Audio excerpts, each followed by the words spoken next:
A millionaire finds twins in front of his mansion. Years later, a taxi arrives. The heavy rain battered against the windows of William Mason's mansion as he trudged up the marble steps, his mind still consumed by corporate deals. A faint cry pierced through the storm's howl, stopping him in his tracks. There, sheltered beneath the portico, lay a wicker basket. Inside, two infants slumbered peacefully, their tiny hands clasped together. A blood-stained letter rested beside them, its edges damp from the rain. William's heart froze as his fingers traced a familiar engraving on a delicate silver bracelet wrapped around one baby's wrist, the same pattern his late wife had worn. The world seemed to stand still as memories he'd buried deep within came rushing back, threatening to shatter the walls he'd built around his heart. Hey everyone, before we dive into today's story, let me know in the comments where you're watching from, and if you find this content interesting, don't forget to hit that subscribe button to support the channel and never miss our upcoming exciting stories. Thank you all so much. William Mason hadn't always been the cold, calculating CEO of Mason Enterprises. 5 years ago, he was a different man, one who smiled, loved, and dreamed of a family. His wife, Elizabeth, had been his anchor, the warmth to his ambition. She was 6 months pregnant with their first child when tragedy struck on that rainy evening. The memories still haunted him, the screeching tires, the shattering glass, the horrifying silence that followed. A drunk driver had taken everything from him in an instant. Elizabeth and their unborn daughter were gone, leaving William alone with a void no amount of success could fill. He could still remember the last morning they spent together. Elizabeth had been radiant, her hands resting on her swollen belly as they discussed names for their daughter. "Grace," she'd said softly, "I want to name her Grace." William had kissed her then, promising her the world. Hours later, he was standing in a sterile hospital corridor, his world crumbling around him. Elizabeth's family had tried to help him through the grief. Her younger sister, Amanda, had been especially supportive, but William pushed everyone away. The pain was too raw, the memories too vivid. He threw himself into work, building Mason Enterprises from a promising startup into a corporate empire. Money became his obsession, success his only companion. The grand mansion he built on the outskirts of the city became his fortress of solitude. Every room was meticulously designed, every piece of furniture carefully selected, yet nothing could mask the emptiness that echoed through the halls. The nursery he and Elizabeth had planned remained locked, a time capsule of broken dreams. In the business world, William gained a reputation for being ruthless and brilliant. Board members feared his cold logic, competitors dreaded his strategic mind, the press dubbed him the Ice King of Wall Street, and he embraced the title. It was easier to be feared than to let anyone close enough to see the cracks in his carefully constructed facade. His personal assistant, Sarah, was the only person who glimpsed occasional moments of humanity in him. She'd been with the company since the beginning, hired by Elizabeth herself. Sometimes William caught her watching him with a mixture of concern and something else, a sadness he couldn't quite understand. But Sarah never crossed the professional boundary he'd established, never mentioned Elizabeth or the past. The photographs were all locked away in a safe, gathering dust alongside Elizabeth's jewelry and the ultrasound pictures of their unborn child. The only reminder he kept visible was a small silver bracelet on his desk, Elizabeth's favorite piece, engraved with an intricate pattern she'd designed herself. Some nights, when the silence became too heavy, he would trace the pattern with his fingers, remembering how it used to glint on her wrist as she gestured animatedly while talking. Elizabeth's family had distanced themselves over the years, understanding his need for space but never fully accepting it. Amanda, who had once been like a sister to him, eventually stopped trying to reach out. The last he'd heard, she had married someone named Michelle and moved away. He pretended not to care, but sometimes he found himself wondering about the family he could have had. The business became his entire world. Every decision was calculated, every move planned with precision. He expanded Mason Enterprises into new markets, acquired struggling companies, and transformed them into profitable ventures. The board praised his leadership, shareholders celebrated their returns, and William buried himself deeper in spreadsheets and contracts. His daily routine was a masterpiece of efficiency: wake up at 5 a.m., workout in his private gym, breakfast while reviewing market reports, meetings, deals, more meetings, late nights at the office, and finally return to an empty house that had never felt like home. Weekends were just extensions of weekdays, holidays were opportunities to catch up on work, and relationships were limited to business partnerships. The media occasionally tried to dig into his personal life, speculating about the mysterious CEO who never attended social events, never dated, never showed any interest in anything beyond his company's growth. Some stories came close to the truth, mentioning the tragedy that had shaped him, but William's lawyers were quick to shut down any detailed investigations. He had convinced himself that this was enough, that the empire he built could fill the void left by Elizabeth's death. The weight of his grief had transformed into a hard shell of ambition and control. In board meetings, he could silence a room with just a glance, his dark eyes carrying an intensity that made even the most confident executives uncomfortable. But in the quietest moments, usually late at night in his study, William would find himself staring at Elizabeth's bracelet, remembering her laugh, her dreams, her love for family. These were the moments when the facade cracked, when the mighty CEO allowed himself to feel the full weight of his loss. These were the moments he dreaded most, yet couldn't escape.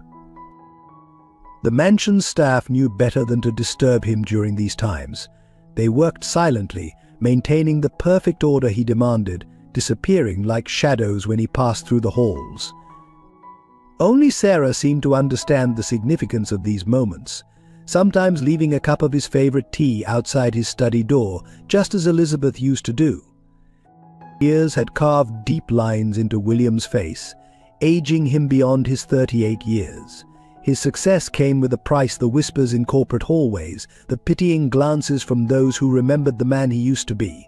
Board members praised his business acumen, while privately wondering if he was capable of any human connection at all. The east wing of his mansion remained untouched, preserved exactly as Elizabeth had designed it. The nursery, painted in soft yellows and greens, stood as a silent testament to dreams that never materialized. Baby furniture, carefully chosen by Elizabeth, gathered dust beneath protective sheets. Sometimes late at night, William would stand in the doorway, unable to step inside but equally unable to let go. His connection to Amanda's family had once been the cornerstone of his life.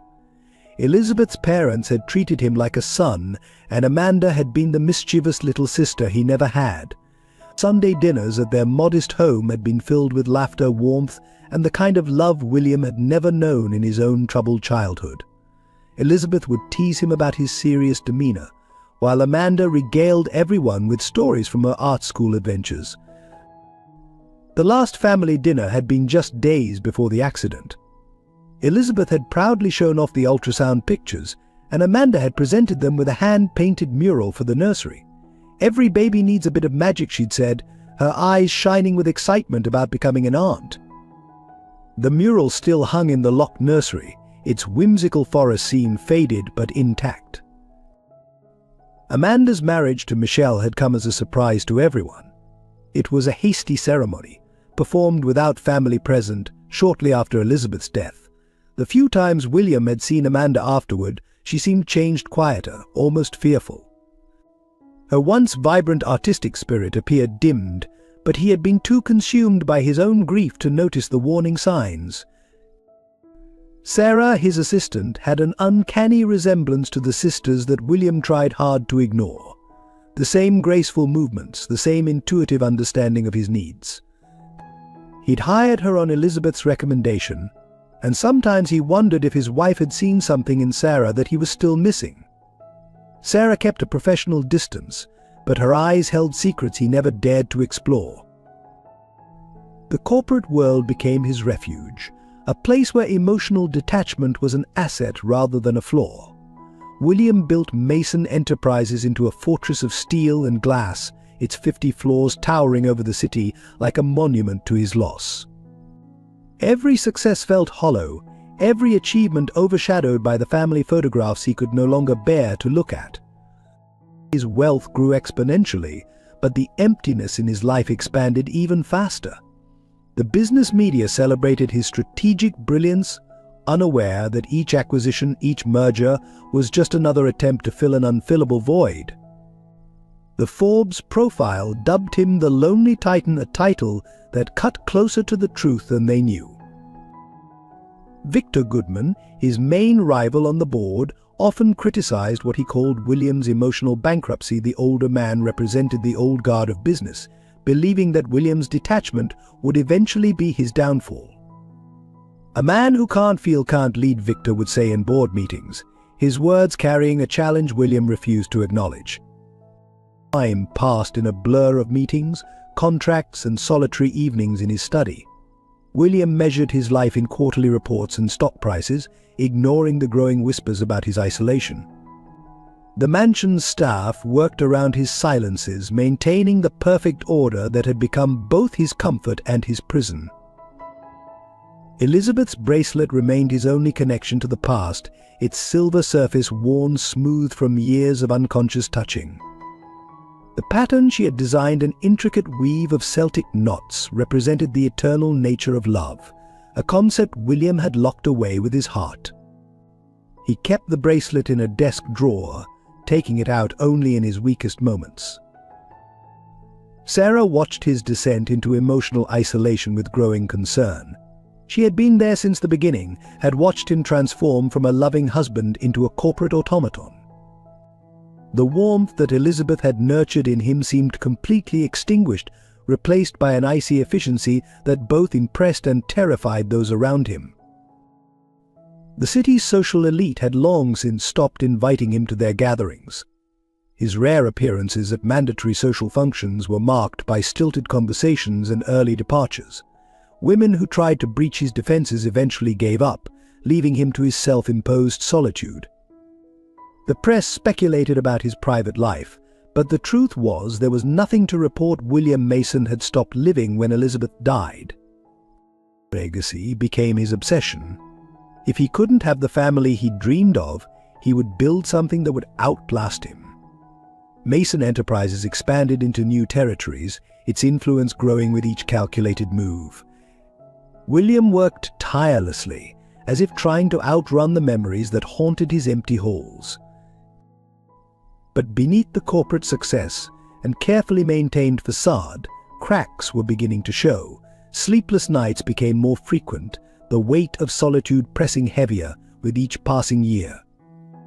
The mansion, for all its grandeur, felt more like a mausoleum than a home, a monument to everything he had lost and everything he had refused to let himself feel since that rainy night 5 years ago.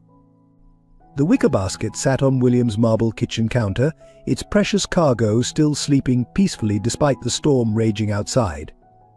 His hands trembled as he read the blood-stained letter again, the words burning into his mind. "I know you can give them what I cannot. Please protect them from him. The bracelet will remind you of your promise. A." The handwriting was disturbingly familiar, though shakier than he remembered. His eyes kept returning to the silver bracelet, identical to Elizabeth's, wrapped carefully around the girl's tiny wrist. The pattern caught the light, sending shadows dancing across the walls that reminded him of happier times.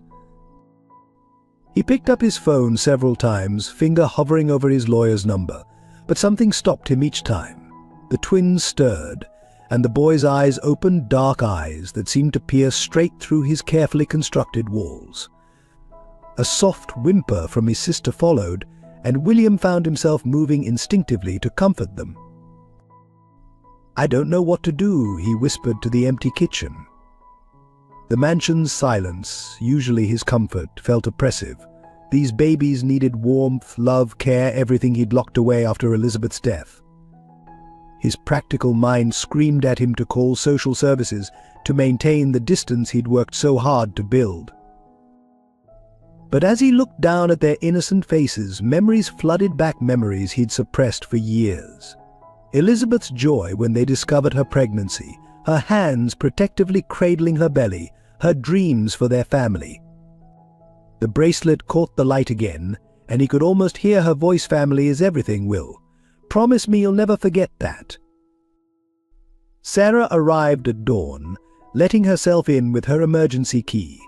She stopped dead in the doorway, taking in the scene before her William Mason, the infamous Ice King of Wall Street, awkwardly cradling 2 infants while surrounded by hastily purchased baby supplies from an all-night store.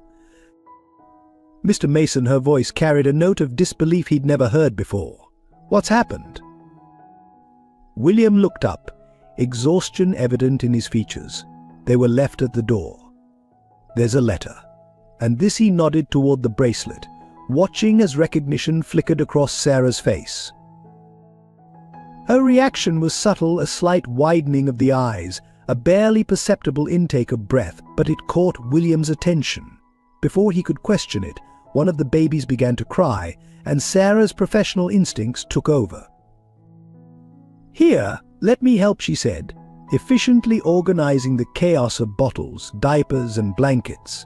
Her movements were practiced, natural, as if she'd done this countless times before.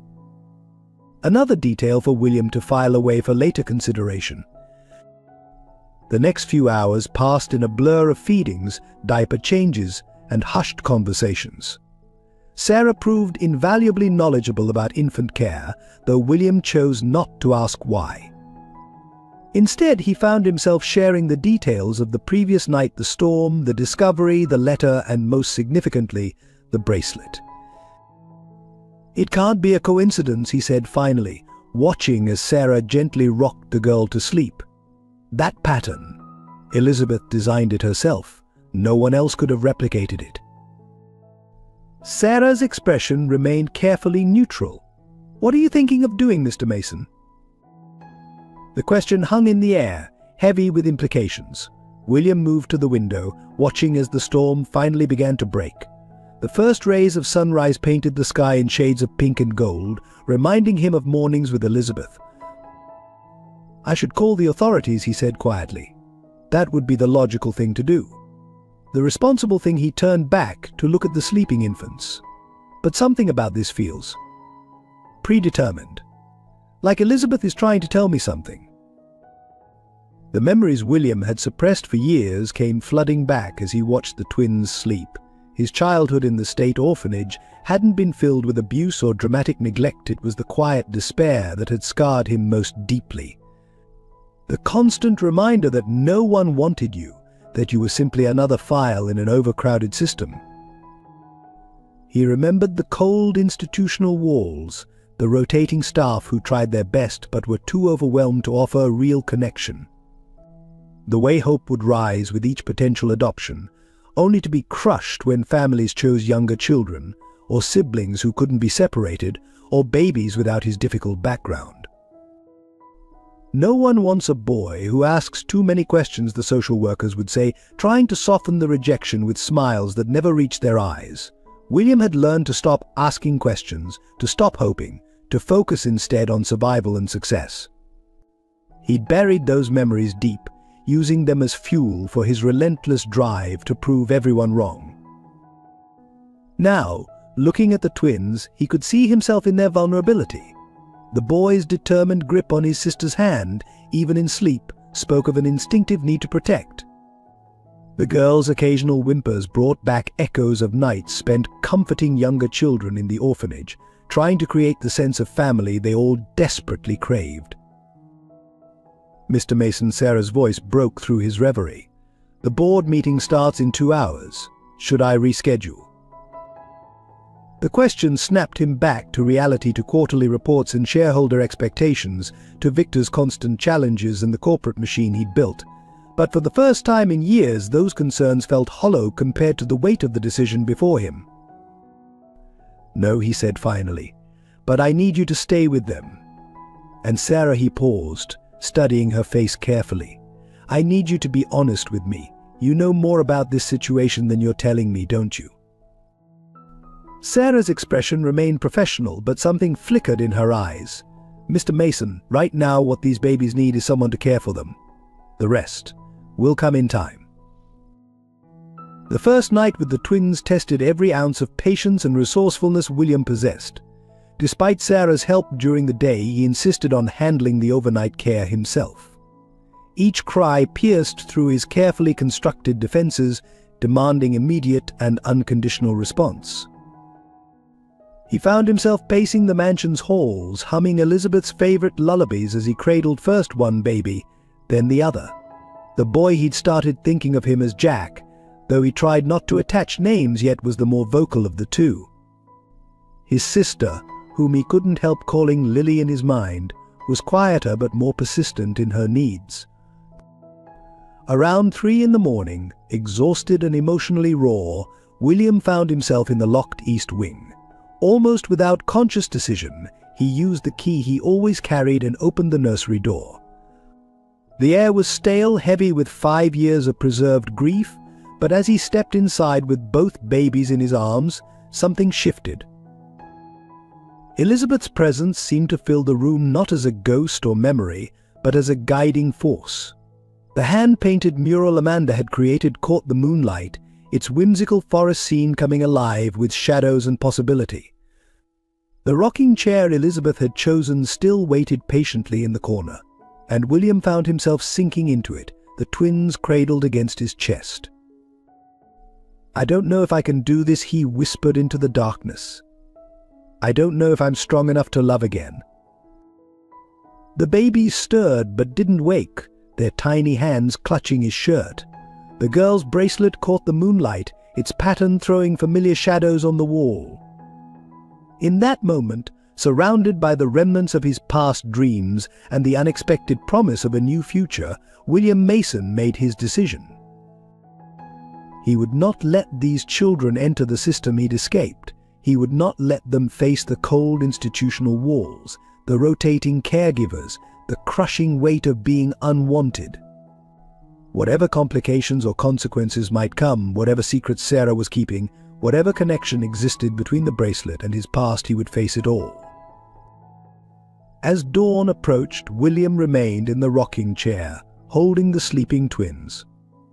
For the first time since Elizabeth's death, the mansion's silence felt not like a prison, but like a cocoon of possibility. The nursery, so long a shrine to his grief, began to feel like what it was always meant to be a place of new beginnings. When Sarah arrived that morning, she found them there. If she was surprised to see William in the previously forbidden room, she didn't show it. Instead, she simply smiled a real smile that reached her eyes and said, "I'll have the lawyers start the adoption paperwork right away, Mr. Mason." William nodded, careful not to disturb the sleeping infants. "Sarah, I think it's time you told me everything you know about these children and their mother." Her smile faded slightly, but her voice remained steady. "Yes, sir, I believe it is. But first, let's get them properly settled. Some stories take time to tell correctly." The tension in Mason Enterprises' boardroom was palpable as William faced the assembled board members. His appearance had changed subtly in the weeks since the twins' arrival. His trademark, perfectly pressed suit slightly rumpled, a softer edge to his usually steely gaze. The morning's newspaper lay on the mahogany table, its headline glaring Ice King Thor's Mason's mysterious twins raise questions. "This is unprecedented," Victor Goodman's voice cut through the silence, his tone dripping with barely concealed contempt. "Our CEO, the face of Mason Enterprises, suddenly playing house with abandoned children? The shareholders are nervous, William. Your judgment is being questioned." William remained still, his fingers unconsciously tracing the edge of the newspaper. The photo showed him carrying the twins from his car to the mansion, their tiny faces mercifully obscured. Someone had been watching, waiting for this moment of vulnerability. "My personal life has never affected my leadership of this company," William stated calmly, though his heart raced. "In fact, this experience has opened my eyes to necessary changes in our corporate culture." The board members shifted uncomfortably as William stood, moving to the window that overlooked the city skyline. We've built an empire on efficiency and profit, but at what cost to our people? How many of our employees miss their children's first steps because of our inflexible policies?" Victor's laugh was sharp, dismissive. "Oh, please. Don't tell me a few weeks of playing daddy has turned you soft. This company wasn't built on sentiment." No, William turned, his voice carrying a new kind of authority, not the cold command of before, but something warmer, more compelling. It was built on innovation and vision. "And right now I'm proposing we innovate our approach to human capital." He laid out his plan: flexible working hours, improved parental leave, on-site childcare facilities. The numbers were solid research showing increased productivity, reduced turnover, enhanced loyalty. But Victor wasn't having it. "This is madness," he slammed his hand on the table. "First you take in strays, now you want to transform our corporate culture?" The William Mason I knew would never let emotion cloud his judgment like this. "Perhaps," William replied quietly, "it's time you knew a different William Mason." The battle lines were drawn as Victor rose from his seat, his face flushed with anger. "I move for a vote of no confidence. Clearly our CEO has lost his objectivity. These children have compromised his ability to lead." A murmur ran through the room. Some board members looked away, unable to meet William's gaze. Others sat straighter, sensing the gravity of the moment. William felt a familiar coldness creeping into his chest, the defensive wall he'd built over years of corporate warfare. But then his phone buzzed. A message from Sarah Jack took his first steps. "Lily's laughing. They're waiting for you." Attached was a photo of the twins, their faces bright with joy. The ice in his chest melted. "Before you vote." William's voice filled the room. "Let me remind you of something. 5 years ago, when I took over as CEO, this company was struggling.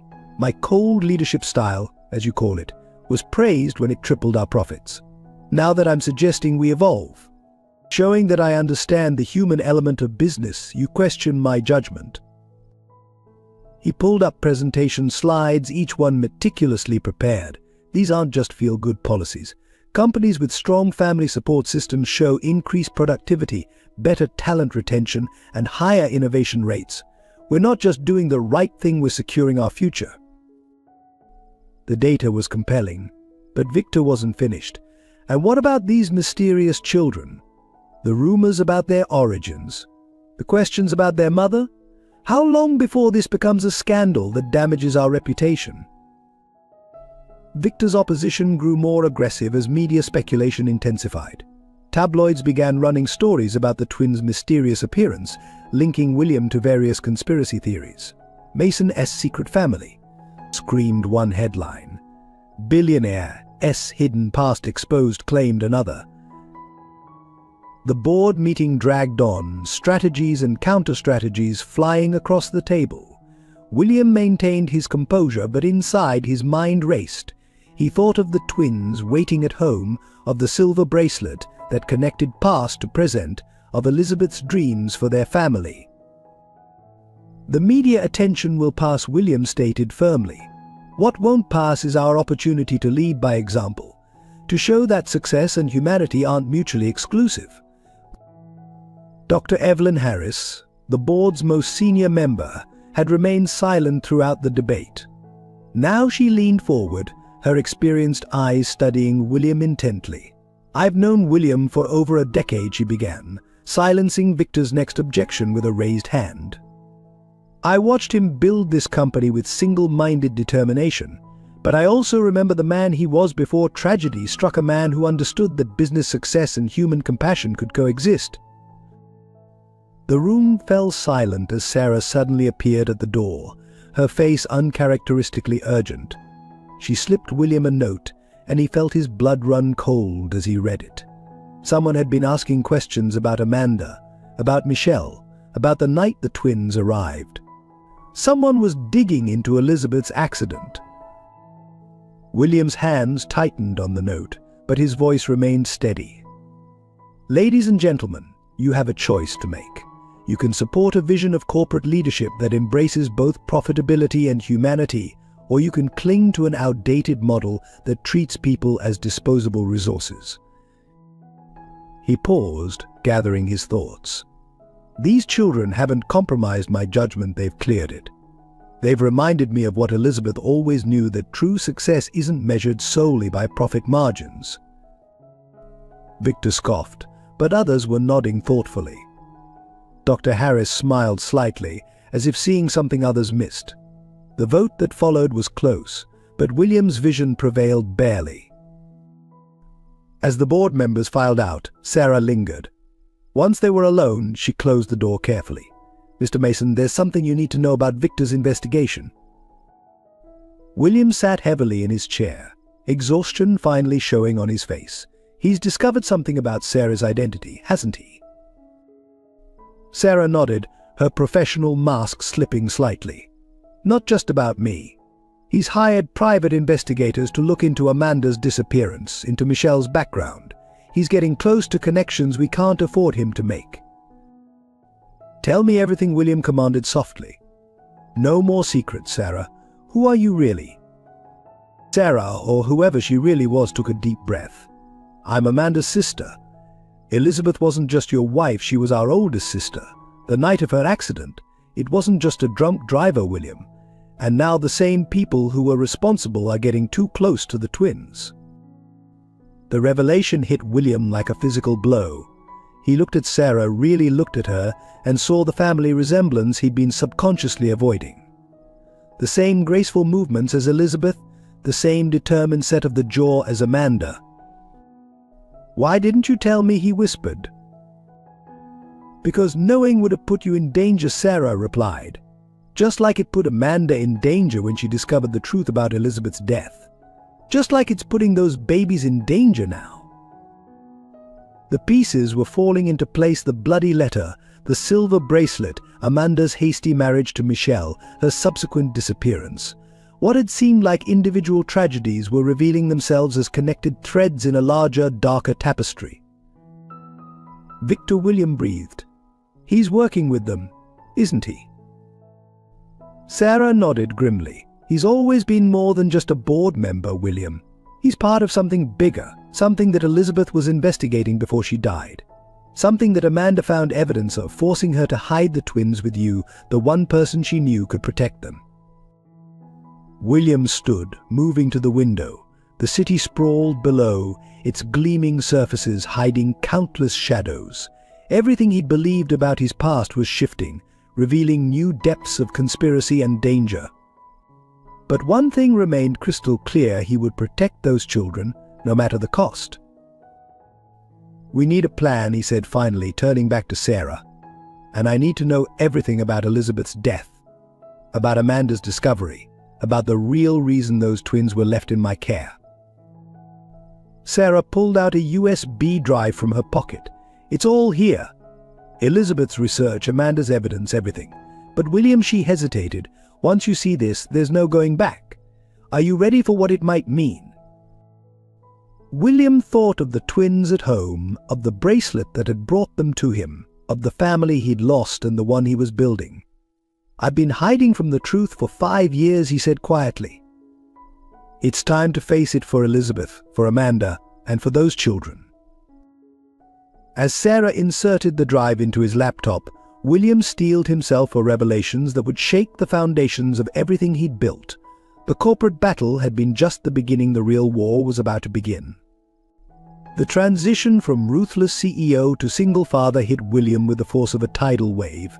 Each day brought new challenges that no amount of business acumen could prepare him for. The twins, now officially named Jack and Lily Mason, demanded a kind of attention that spreadsheets and quarterly reports had never required. Mornings became a careful orchestration of bottles, diapers, and attempted schedule keeping. William found himself trading his perfectly pressed suits for clothes that could withstand baby spit up and sticky fingers. The mansion's pristine silence gave way to a symphony of cries, giggles, and the constant hum of activity. Mr. Mason, Sarah would say, trying to hide her amusement as she watched him struggle with baby clothes, perhaps if you approached it like a merger negotiation, systematic and strategic. But babies, William discovered, didn't follow strategic plans. They operated on their own mysterious timetable, demanding attention at the most inconvenient moments.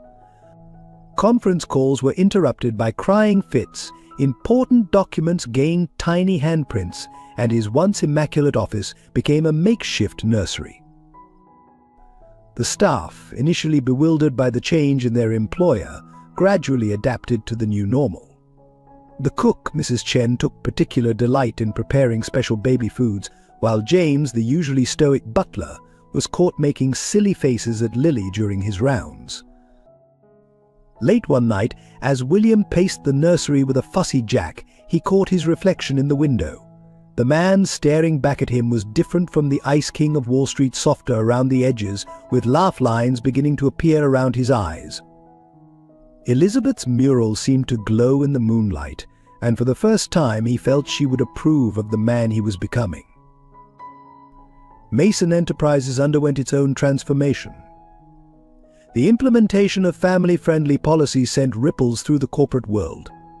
William converted an entire floor into a state-of-the-art childcare facility, complete with qualified staff and security measures that rivaled Fort Knox.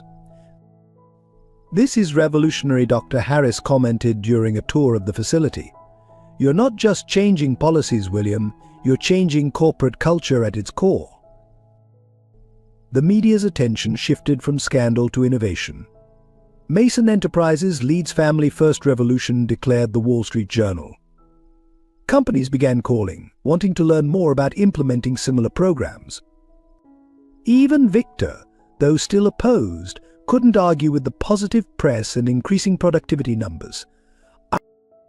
William brought the twins to the office occasionally, their presence softening even the most hardened executives. Lily's infectious laugh during a particularly tense board meeting once dissolved an argument that had been brewing for weeks. Jack's determined crawling adventures through the executive floor became legendary among the staff. But adapting to fatherhood wasn't all heartwarming moments and corporate breakthroughs. William struggled with the emotional demands of parenting. Years of suppressing his feelings made it difficult to express the love that grew stronger each day. He found himself studying parenting books with the same intensity he once reserved for market analyses. Sarah, now revealed as Aunt Sarah to the twins, proved invaluable during these times. She seemed to instinctively understand both the children's needs and William's struggles. "They don't need perfection," she would remind him gently. "They just need your love and presence."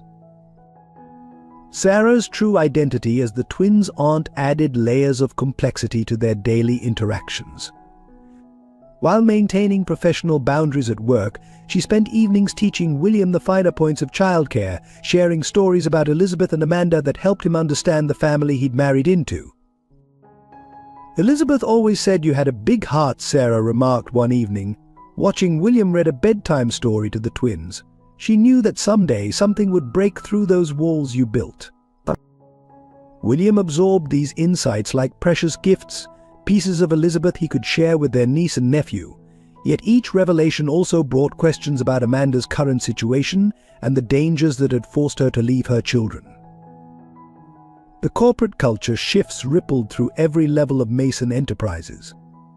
The once sterile hallways now occasionally echoed with children's laughter from the daycare center. Employees began sharing family photos on their desks, speaking openly about work-life balance. The change was most noticeable in productivity and retention rates, both soaring beyond projections. "It's like a different company," one veteran employee commented during a town hall meeting. "For the first time, I feel like I can be both a good parent and a good employee." Yet beneath these positive changes, Victor's investigation cast a growing shadow. His private investigators became increasingly bold, photographing the twins during their rare public outings, questioning staff about Sarah's background, digging into Elizabeth's accident. William caught glimpses of suspicious vehicles outside the mansion, noticed unfamiliar faces lingering near the twins' favorite park. Sarah's warnings about Michel's true nature and the danger he represented grew more urgent. "He's getting closer," Sarah whispered one day, after spotting another investigator near the daycare center. "Michel has resources we didn't anticipate. The evidence Elizabeth gathered, it goes deeper than we thought." The first real warning came in the form of a nanny application. The candidate's credentials were impeccable, references stellar, but Sarah's careful background check revealed connections to Michel's organization. They had been trying to plant someone inside the mansion. "They're not just looking for information anymore," Sarah said grimly, shredding the application. "They want access to the twins." William doubled security measures, installed additional cameras, restricted access to the children to a handful of trusted staff. The mansion began to feel like a fortress again, but this time it protected something far more precious than his solitude. Jack and Lily, blissfully unaware of the growing tension, continued to thrive. Jack took his first steps in William's home office, toddling determinedly toward his father's desk while board members watched on video conference, breaking into spontaneous applause. Lily spoke her first word, "Dada," during a tense security briefing, instantly dissolving William's stress. These moments of joy were increasingly punctuated by glimpses of the danger lurking at the edges of their lives. A teddy bear delivered anonymously to the mansion contained surveillance equipment. A routine background check on a potential investor revealed ties to Michel's network. Elizabeth was investigating corruption at the highest levels, Sarah explained late one night after the twins were asleep. Corporate fraud, money laundering, connections to organized crime. Michel wasn't just Amanda's husband, he was a fixer for the organization. When Elizabeth got too close, the implications hung heavy in the air. William thought of his wife's accident, of Amanda's desperate choice to leave her children with him, of the growing web of conspiracy threatening to entangle them all. "We need to be ready," he said finally. "If they're getting bold enough to try infiltrating the mansion, they'll make a direct move soon." Sarah nodded grimly. The USB drive contains enough evidence to expose everything, but using it would put the twins at risk. Michel's organization. They don't leave loose ends. William watched the security feeds showing his sleeping children, their small forms peaceful despite the danger surrounding them.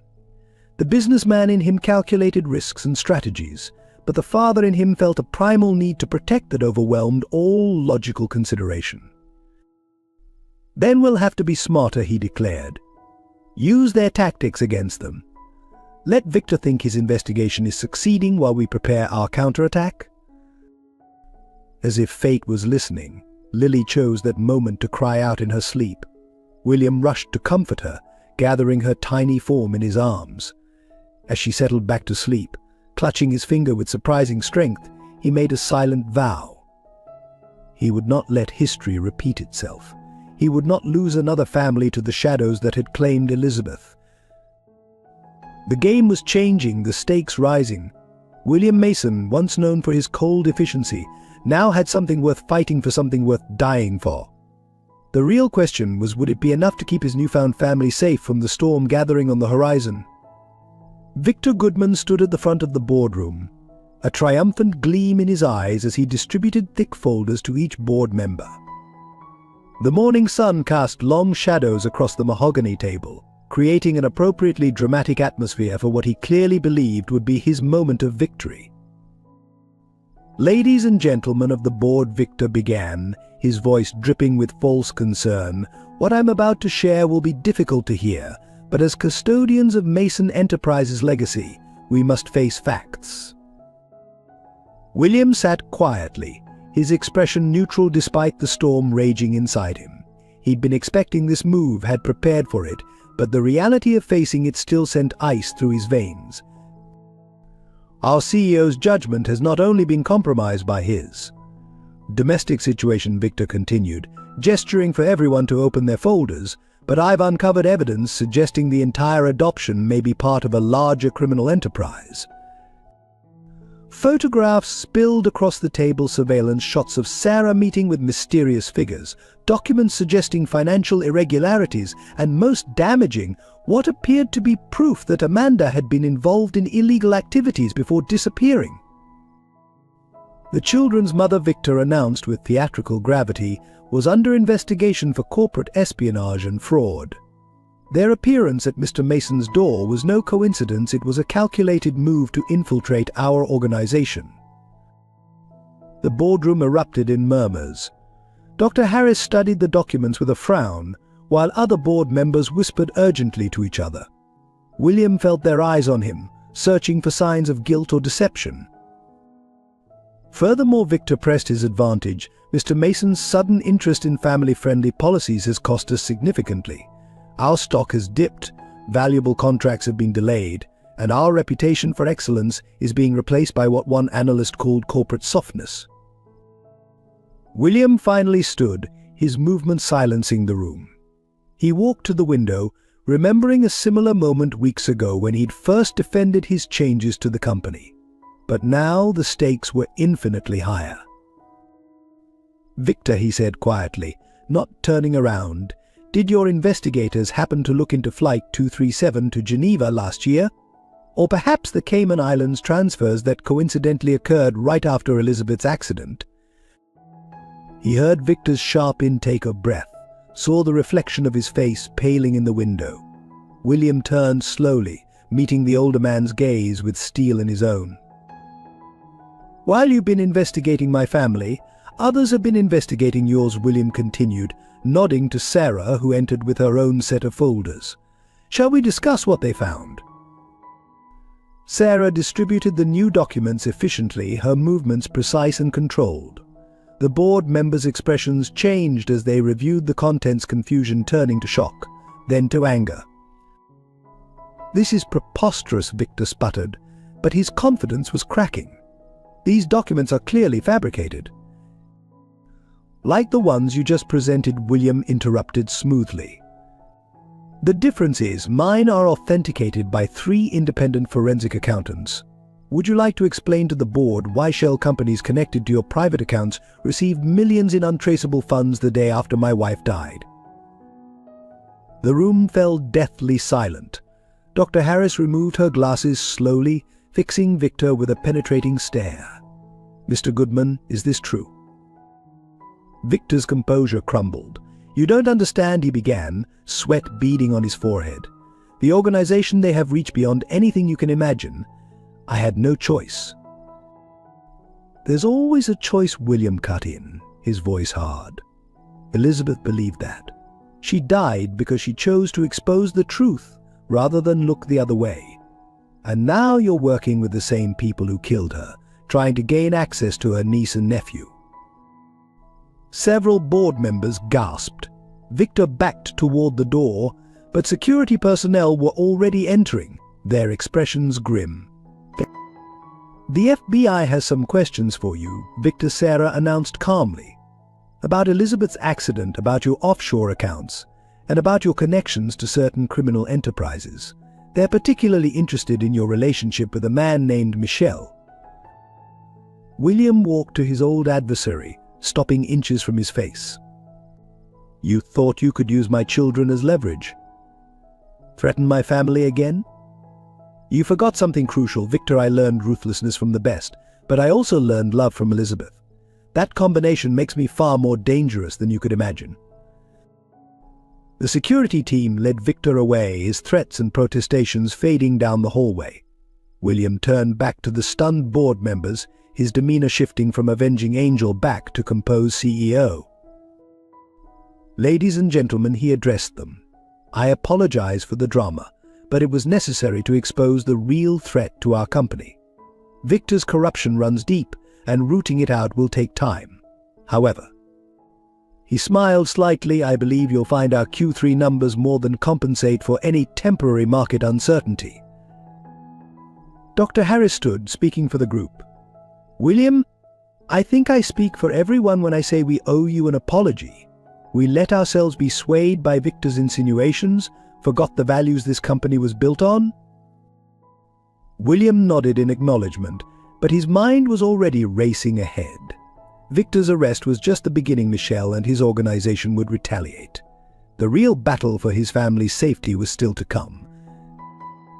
As the board members filed out, Sarah approached with a concerned expression. "They'll come after us now," she warned quietly. "Michelle won't take this lying down." "I know," William replied, gathering his papers, "but now we have breathing room to prepare. Have you confirmed the safe house arrangements?" Sarah nodded. "Everything's ready." "But William," she hesitated, "there's something else you need to know. Amanda made contact." William's head snapped up. "When?" "This morning. She says Michelle knows about the evidence, about everything. She's warning us they're planning something big." William thought of the twins at home, probably napping under Mrs. Chen's watchful eye. Every protective instinct in him screamed to rush back to them, but he forced himself to think strategically. Increased security at the mansion, he ordered. No one in or out without triple verification. And Sarah, he caught her arm as she turned to leave. "Thank you for everything." She smiled sadly. "They're my family too, William. We'll protect them together." As he gathered his things to head home, William touched the silver bracelet in his pocket, his connection to Elizabeth, to the past, and to the future he was fighting to protect. The corporate battle had been won, but the war for his family's safety was far from over. The first signs were subtle: Lily's unusual fatigue, her diminished appetite. William initially attributed it to a growth phase, but Sarah's worried glances told him something wasn't right. It was during a quiet Sunday morning after church, where he had started taking the twins in memory of Elizabeth's deep faith, that he noticed the bruises on Lily's legs. "They just appeared," Mrs. Chen explained, wringing her hands anxiously. "I swear I've been watching her carefully, Mr. Mason." The pediatrician's office was a blur of tests and concerned murmurs. William sat in the sterile examination room, Lily's tiny hand clutched in his, praying for the first time since Elizabeth's death. The crucifix on the wall seemed to watch over them as they waited. "Mr. Mason," Dr. Roberts began carefully, her expression grave. "Lily's blood work shows some concerning abnormalities. We need to run more specialized tests, but the preliminary results suggest." The words that followed, "acute lymphoblastic leukemia," hit William like physical blows. He listened in a daze as Dr. Roberts explained treatment options, success rates, and next steps. Through it all, Lily sat quietly in his lap, playing with the silver bracelet she'd worn since the night she arrived at his door. "Daddy," she whispered as they left the hospital, "why was the doctor lady so sad?" William fought back tears, remembering how Elizabeth had always said God never gives us more than we can handle. Sometimes, princess, he managed, angels need extra help to get stronger. Back at the mansion, Sarah took charge of Jack while William made calls. The finest oncologists were consulted, treatment plans were developed, and the pediatric wing of the city's best hospital was prepared for their arrival. Money opened doors, but William knew some things couldn't be bought like a perfect bone marrow match. "We need to test everyone," he declared, pacing his study where Elizabeth's photo seemed to watch over their crisis. "Family members have the best chance of matching. Sarah, we need to find Amanda." Sarah's face paled. "William, finding her means exposing her to Michelle. The danger." "I don't care about danger anymore," his shout echoed through the room, making them both wince. More quietly, he added, "This is Lily's life we're talking about. God brought these children to me. I have to believe he has a plan to save her." That night, after the twins were asleep, William found himself in the mansion's small chapel, a room Elizabeth had insisted on including in the design. The space had gathered dust since her death, but now he knelt before the altar, the moonlight filtering through stained glass, casting colored shadows around him. "I know I haven't been here in a while," he whispered, fingers tracing the familiar pattern of Lily's bracelet. "I've been angry, lost. But please don't punish her for my lack of faith. She's innocent. If you need to take someone, take me instead." Tears fell freely as he prayed, years of suppressed grief mixing with fresh fear. In the quiet sanctuary he felt Elizabeth's presence stronger than ever, as if she were kneeling beside him, lending him strength. The small golden cross she'd always worn, now kept in his desk drawer, seemed to burn in his mind. The chapel door creaked open softly, and Sarah's voice broke through his reverie. "William," she said gently, "there's something else you need to know about the bracelets, about why Elizabeth designed that pattern, and what it really means for Lily's chance of survival." Sarah's revelation in the chapel's dim light added another layer to their mounting crisis. "Elizabeth didn't just design that pattern," she explained softly, sitting beside William in the pew. "It was based on our family's genetic pattern, a medical alert bracelet disguised as jewelry. She wore it because of a rare blood condition that runs in our family." The implications hit William like a thunderbolt. If Lily had inherited this genetic marker, it would significantly complicate finding a donor. The medical team confirmed his fears the next day. Lily's specific genetic makeup meant a sibling or parent would be the only viable matches. The search for a bone marrow donor became increasingly desperate. Jack was tested first, but wasn't a match. William's results came back negative. Each dead end felt like another door closing, another prayer unanswered. "We need Amanda," William insisted during a late-night strategy session with Sarah. "She's Lily's mother, she has to be tested." Sarah looked torn, her fingers nervously touching the cross necklace she wore, a gift from Elizabeth years ago. "Finding Amanda means exposing her to Michelle. We'd be putting everyone at risk." "Then we'll protect her," William's voice was firm. "God brought these children into my life for a reason. I have to believe he'll show us a way through this." The hospital became their second home. William split his time between Lily's bedside and the mansion, where Jack struggled to understand why his sister wasn't home. The boy had taken to sleeping with Lily's favorite stuffed angel, insisting it would help keep her safe. Late one night, as William sat in the hospital chapel, he heard familiar footsteps. Dr. Harris stood in the doorway, her usual professional demeanor softened by concern. "I remember Elizabeth spending hours in our hospital chapel," she said quietly, joining him on the bench. "She always said faith wasn't just about believing in miracles, it was about finding strength to face whatever comes." William nodded, touching the small cross in his pocket, Elizabeth's last gift to him. "I couldn't understand her faith then," he admitted. "But now, watching Lily fight with such grace, I'm starting to." Dr. Harris hesitated before speaking again. "William, there's something else. Years ago, Elizabeth participated in a genetic study. Her tissue samples are still preserved in our research facility, given the unique markers we're looking for." Hope flared in William's chest, but medical reality quickly dampened it. The samples would be too degraded, the risks too high. Yet another dead end in their desperate search for a match. The days blurred together, marked by blood tests, treatments, and endless prayers. Lily's strength began to fade, her once bright spirit dimmed by medication and pain. Yet she never complained, facing each procedure with a courage that brought nurses to tears. "Daddy," she whispered one evening, her small hand tracing the pattern on her bracelet, "I saw Mummy Elizabeth in my dream. She was wearing a pretty bracelet like mine." William's heart clenched.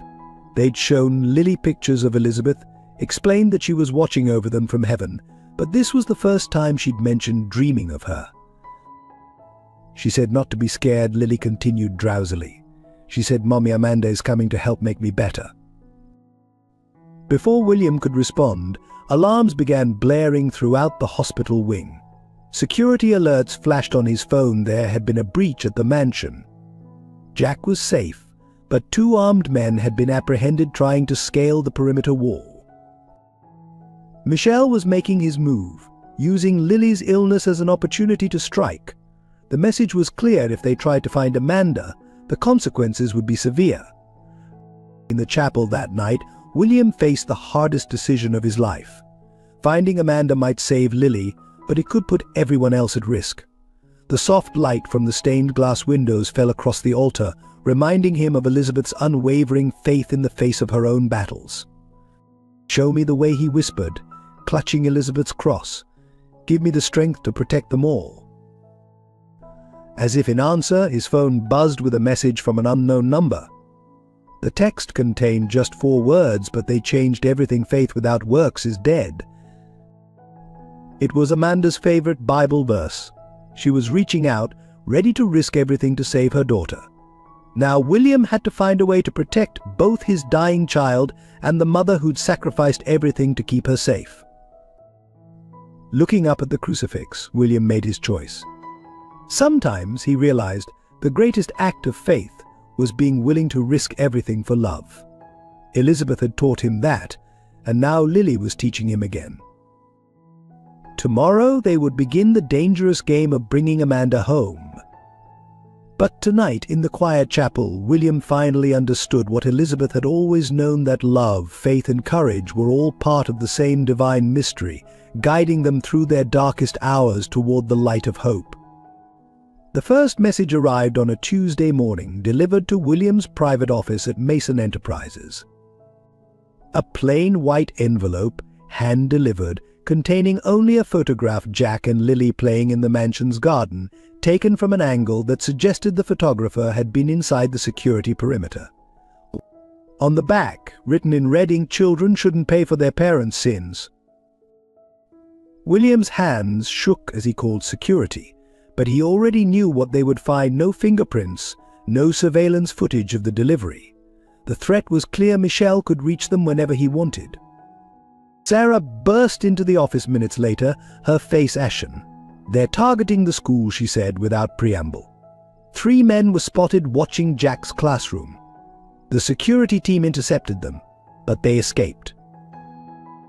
William immediately activated the emergency protocols they'd developed.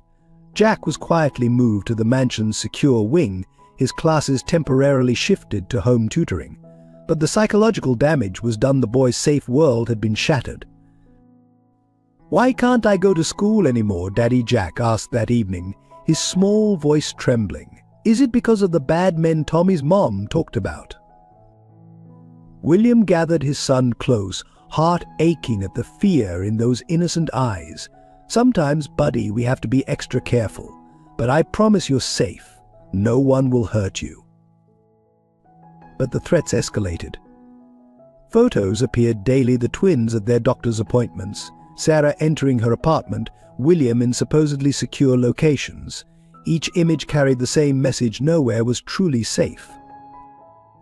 Then came the video call.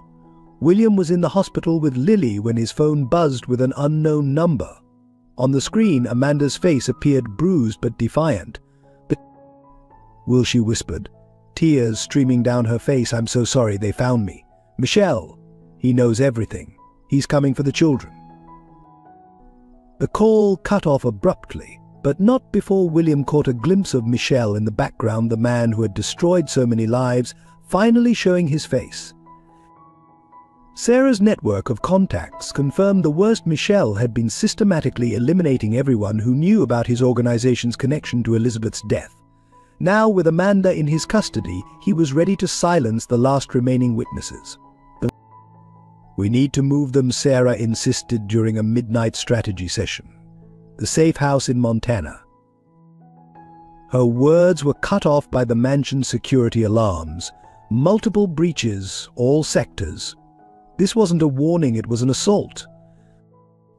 William rushed to the children's wing, heart pounding. Jack's room was empty, the window broken. On the bed lay a silver bracelet identical to Lily's with a note: "A family reunion is long overdue." The next hours were a blur of police reports, security footage, ransom demands. Michelle's message was simple: the evidence Elizabeth had gathered, everything Sarah had protected, in exchange for Jack's life. Sarah worked her contacts frantically, while William maintained his public calm, knowing they were being watched. But inside he was breaking. One child fighting for her life in the hospital, another in the hands of a murderer. Then came the final twisted text from Amanda, Church of the Holy Cross. Midnight. Come alone or Jack dies. Bring the evidence." William stared at the phone, remembering another message from years ago, the night Elizabeth died. The same church, the same ultimatum. History was repeating itself, but this time he wouldn't let evil win. "It's a trap," Sarah warned, but William was already moving. "Of course it is," he replied grimly. "But this time we're ready for them." The night air was thick with tension as William approached the church steps, briefcase in hand. Above him, the stone angels seemed to watch with solemn eyes, witnesses to another chapter in this twisted family saga. Inside, Jack's frightened whimpers echoed off ancient walls. Michelle stood at the altar, Amanda beside him, her face a mask of despair. And there, clutched in Michelle's grip, was William's son, a pawn in a game that had begun long before his birth. "The evidence," Michelle demanded. "All of it." William stepped forward, moonlight streaming through stained glass windows, casting shadows across his face. "First, let my son go." But even as the words left his mouth, he knew this wasn't going to end with a simple exchange. The game was far from over, and its most shocking revelations were yet to come. The hospital corridor echoed with the urgent footsteps of medical staff as Lily's condition suddenly deteriorated. William, torn between two crises, stood in the doorway of her room, watching the doctors work frantically to stabilize her failing body. Sarah's urgent text about Jack's situation at the church burned in his pocket, but here his daughter's life hung by a thread. "Mr. Mason," Dr. Roberts called out, her voice tense. "We need to make a decision now. The experimental treatment, it's risky, but without immediate intervention." The unspoken words hung heavy in the air. Without Amanda's bone marrow donation, they were running out of options. The timing couldn't have been worse. His son held hostage, his daughter failing, and somewhere in between, the truth about Elizabeth's death waiting to be unveiled. "Do whatever you need to do," William commanded, his voice steady despite the turmoil in his heart. "Keep her alive. I'm bringing her mother home tonight." As he rushed toward the church, William's phone buzzed with updates from the tactical team Sarah had positioned around the building. Michelle had brought 6 armed men, but hadn't spotted their surveillance. They had one chance to get this right. The church loomed before him, its Gothic architecture casting menacing shadows in the moonlight. Through the stained glass windows, he could see movement figures positioning themselves among the pews. Jack's muffled cries carried through the heavy wooden doors. William touched Elizabeth's cross in his pocket, drew a deep breath, and pushed open the doors. The scene inside was exactly as he'd feared. Michelle at the altar, using Jack as a human shield, Amanda beside them with a gun pressed to her ribs, and armed men stationed throughout the church. "The prodigal father arrives," Michelle's voice dripped with mockery. "I trust you brought what I asked for."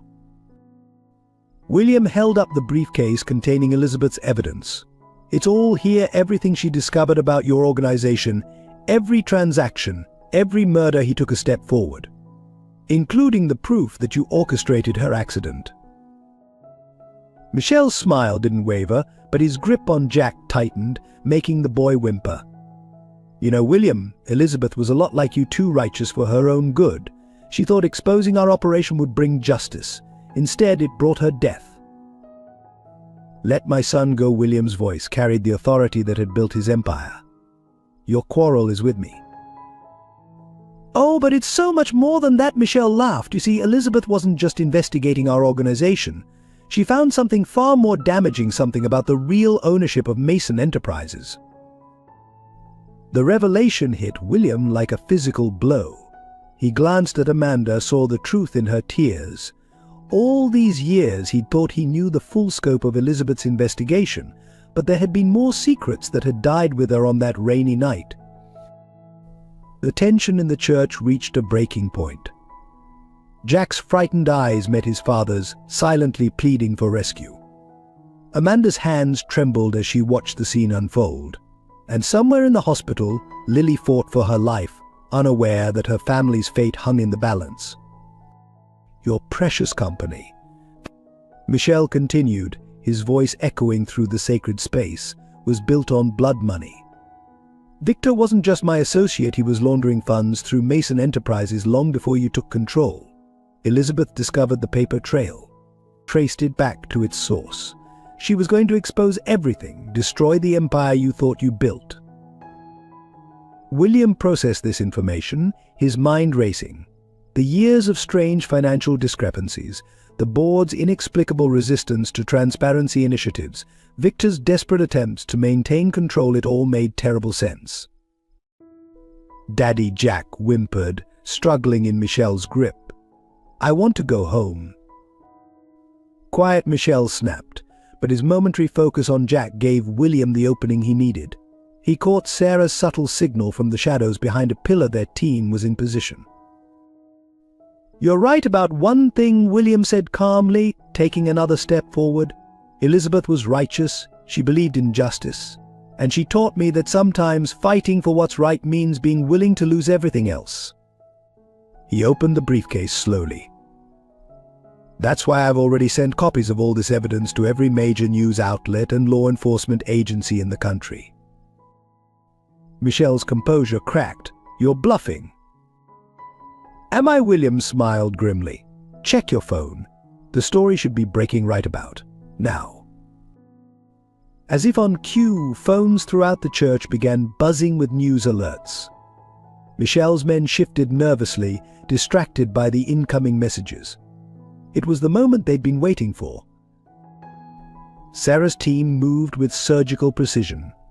Smoke canisters rolled down the aisles, filling the church with controlled chaos.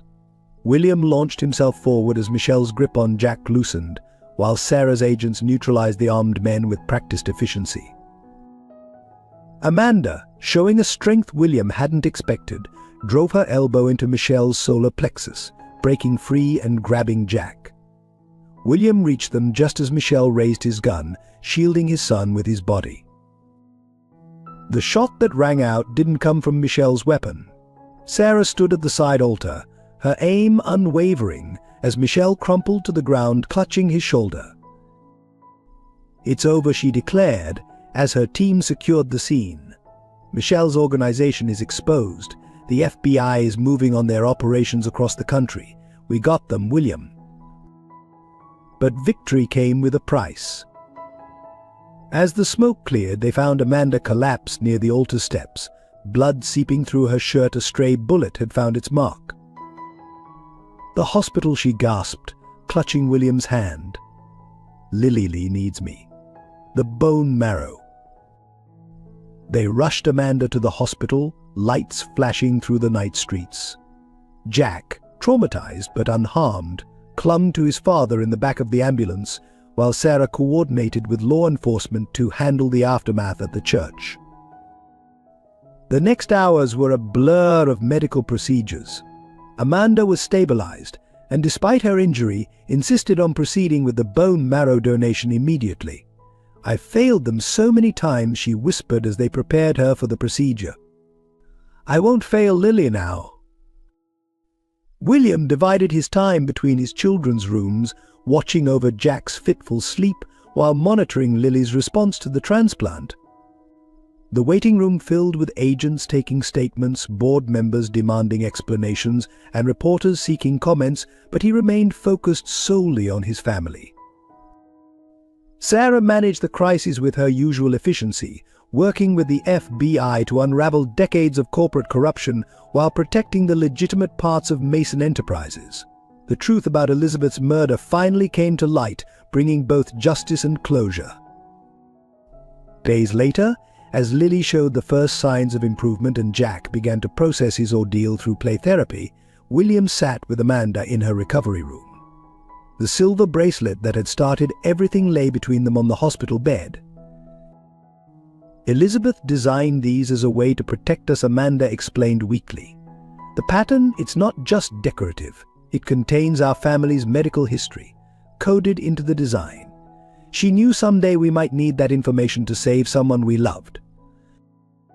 William touched the familiar pattern, marveling at his late wife's foresight. Even in death, She had found a way to save their family. "What happens now?" Amanda asked quietly, watching Jack sleep in the chair beside her bed. William looked through the window toward Lily's room, where Sarah sat reading stories to his recovering daughter. The future was uncertain: corporate empires to rebuild, family bonds to repair, trust to restore. But for the first time since Elizabeth's death, he felt genuine hope. "Now," he said softly, "we heal. Together." As William sat in his study late one night, examining Elizabeth's bracelet under the soft lamplight, Sarah entered with a heavy manila envelope. Her expression was grave, suggesting that whatever she had discovered would shake their world yet again. "I've finished decoding Elizabeth's pattern," she said quietly, laying out a series of documents. "It wasn't just medical information she encoded in these bracelets, William. She left us a map, a trail leading to everything she had uncovered about Mason Enterprises' true origins." The documents revealed a story that stretched back decades. Mason Enterprises hadn't begun with William's innovative leadership or even his predecessor's work. It had started with Elizabeth's father, a man William had never met, who had supposedly died before Elizabeth was born. "He didn't die," Sarah explained, her voice tight with emotion. "He disappeared after discovering that his shipping company was being used by a criminal organization, the same organization that Michelle worked for, the same one that killed Elizabeth." William's hands trembled as he read through the evidence. Elizabeth's father had built the foundation of what would become Mason Enterprises, but when he threatened to expose the corruption, he was forced into hiding. The company had been taken over by the organization, cleaned up on the surface, but rotten at its core. Elizabeth knew, Sarah continued. She spent years gathering evidence, tracking the money, following her father's trail. When she met you, she saw an opportunity to reclaim what had been stolen from her family. She believed you could help her transform the company into what it was meant to be. The weight of this revelation pressed down on William's chest. All those years, his wife had been fighting a secret battle, trying to restore her family's legacy while protecting those she loved. "There's more." Sarah hesitated, then pulled out an old photograph. Elizabeth's father. He didn't stay hidden forever. William stared at the image, recognition dawning like a thunderbolt. The man in the photo, taken just months before Elizabeth's death, was someone he knew well, someone who had been watching over their family all along. "Dr. Harris," he whispered. "Evelyn Harris is." Sarah nodded. "Elizabeth's father. After years in hiding, he had returned disguised to help his daughter. But Michelle's organization discovered the truth. That's why Elizabeth had to act when she did. She knew they would kill him if she didn't move quickly enough." The revelation cast everything in a new light: Dr. Harris's unwavering support, her deep understanding of the company, her protective stance toward William and the twins.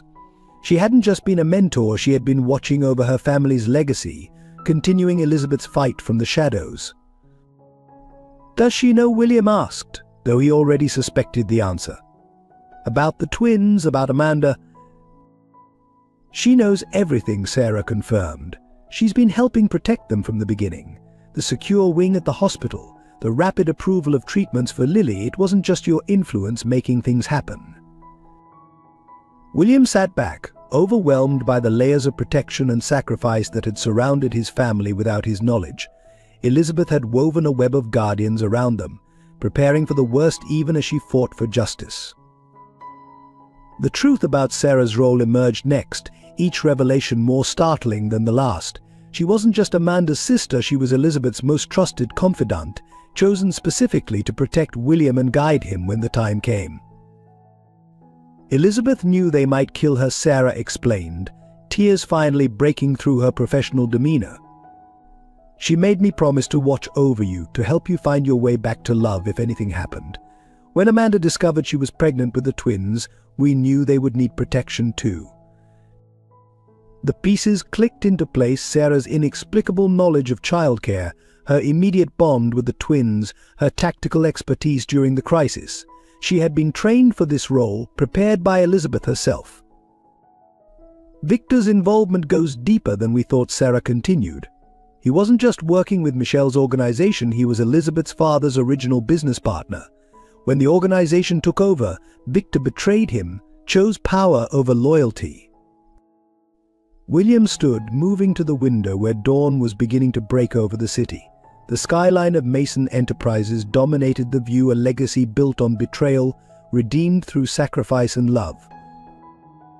Dr. Harris Evelyn, he corrected himself, still adjusting to this new reality. She's been guiding the company back to its rightful path all along. The family-friendly policies, the emphasis on ethical business practices, she was helping me transform the company into what it was always meant to be. Sarah nodded. Elizabeth believed that true success came from building something that helped people, not just profits. She saw that same vision in you, even when you couldn't see it in yourself. The final piece of the puzzle was Michelle's real identity, not just Amanda's abusive husband or a criminal enforcer, but Elizabeth's half-brother born from her father's first marriage. His hatred had been personal, driven by jealousy over the empire he felt should have been his. The family connection is why he was able to track everything so effectively, Sarah explained. He knew how Elizabeth thought, knew where to look for the evidence she left behind. The twins weren't just leverage, they were his way of claiming what he saw as his birthright. As the sun rose fully over the city, William felt the weight of these revelations settling into place. The company he'd thought he built from nothing had actually been guided by unseen hands, protected by a network of guardians who believed in Elizabeth's vision of ethical business and true family values. "What do we do now?" he asked quietly, touching the bracelet that had started this journey of discovery. Sarah smiled softly. "We do what Elizabeth would have wanted. We build something worthy of all these sacrifices. We create the legacy she always dreamed of, for her children and for future generations." William nodded, understanding at last the true meaning of success. It wasn't measured in profit margins or market share, but in the lives touched and the values upheld. Elizabeth had known this all along, and now, finally, he did too. The morning light caught the pattern on the bracelet, sending familiar shadows dancing across the wall. But now those shadows told a story of love, sacrifice, redemption, and the unbreakable bonds of family, both chosen and born. The hospital room was filled with soft morning light as Lily opened her eyes for the first time since the bone marrow transplant. William, who had barely left her side, watched in tearful joy as his daughter's face regained its color, her smile brightening the sterile space. "Daddy," she whispered, her small hand reaching for his. "I saw Mummy Elizabeth again in my dreams. She was holding hands with Grandma Evelyn." William exchanged glances with Dr. Harris, now known to him as Elizabeth's father, who stood quietly in the corner, medical charts forgotten in her hands. The moment was heavy with unspoken emotion, generations of love and sacrifice converging in this simple scene. "She's always watching over us," Princess William replied softly, stroking Lily's hair. "And now we have even more angels guarding our family." In the adjacent bed, Amanda was recovering from both her gunshot wound and the bone marrow donation. Jack sat between the beds, holding his sister's hand while leaning against his birth mother's side. The scene would have seemed impossible just weeks ago, this blending of past and present, of chosen and biological family. Sarah entered with coffee and news from Mason Enterprises. The company was undergoing its own healing process, emerging stronger from the exposed corruption. The board had unanimously voted to support William's vision of ethical business practices, with Dr. Harris now openly acknowledged as the company's original founder, serving as special advisor.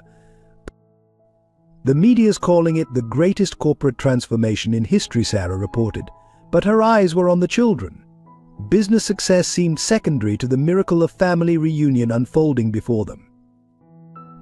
The recovery process was gradual but steady. As Lily regained strength, the family began to forge new bonds and heal old wounds. Amanda, no longer hiding in fear, shared stories of her early life with Elizabeth, helping the twins connect with the aunt they'd never known but who had saved their lives in more ways than one. William watched his expanding family with wonder.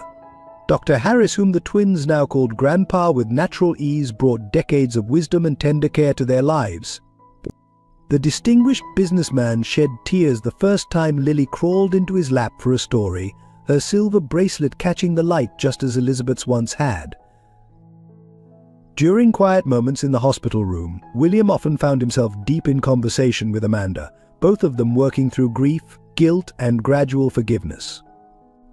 They shared memories of Elizabeth, filling in gaps in each other's understanding, creating a fuller picture of the remarkable woman who had brought them all together. She would have loved this, Amanda said one evening, watching Jack teach his grandfather a complicated handshake while Lily giggled from her bed. Elizabeth always believed in the power of family, not just blood, but the family we choose and build. The bonds within the family continued to strengthen as they all worked through their individual healing processes. Sarah, now openly embracing her role as aunt, spent hours teaching Jack and Lily about their family history, carefully weaving together the complex tapestry of their past. The silver bracelets became symbols not of secrets, but of connection and protection. Family isn't just about DNA, William explained to the twins one evening as they sat in the mansion's newly renovated family room. It's about love, choice, and sometimes forgiveness. The room, once a stark symbol of his isolation, now buzzed with life and warmth. Mason Enterprises underwent its own transformation. The corporate headquarters, once cold and imposing, was redesigned to reflect the company's new values. The child care center expanded, and family-friendly policies became the standard against which other companies measured themselves. Dr. Harris, now embracing both his role as grandfather and company founder, worked tirelessly to implement Elizabeth's vision. This is what she always wanted, he told William during a quiet moment. A company that measures success not just in profits but in lives improved. But the media storm eventually subsided, replaced by stories of corporate redemption and family reconciliation. William's journey from Ice King to compassionate leader became a case study in business schools, though few knew the full story of sacrifice and love that had driven the change. Amanda's recovery brought new dimensions to their family dynamic. As she regained strength, she found her own role not replacing William as the twins' parent, but adding another layer of love to their lives. Her artistic talent, suppressed during her years in hiding, emerged in the murals she painted for the children's rooms, each one incorporating Elizabeth's bracelet pattern in subtle ways. I used to paint to escape, she explained to William as they admired her work. Now I paint to remember, to heal, to connect. The mansion, once a fortress of solitude, became a true home. Sunday dinners became a tradition, with Dr. Harris sharing stories of Elizabeth's childhood, while Sarah and Amanda added their own memories. The twins soaked up these tales, building a connection to the aunt who had protected them before they were born. William found himself learning to balance his role: CEO, father, family anchor. The lessons Elizabeth had tried to teach him about love and business finally made sense. Success wasn't about control or power, it was about creating something meaningful, something that would outlast him. The company's ethical transformation rippled through the business world. Other corporations began following their lead, recognizing that profit and compassion could coexist. The Mason Foundation, established in Elizabeth's memory, funded programs supporting families affected by corporate crime. "You've built something remarkable," Dr. Harris told William one evening, watching the twins play in the garden with their mother and aunt. "Not just the company, this family. Elizabeth would be proud." The final piece of healing came in the form of a memorial garden at Mason Enterprises. Centered around a fountain featuring 3 intertwined silver bands representing the bracelets that had connected their family, it served as a reminder of love's enduring power.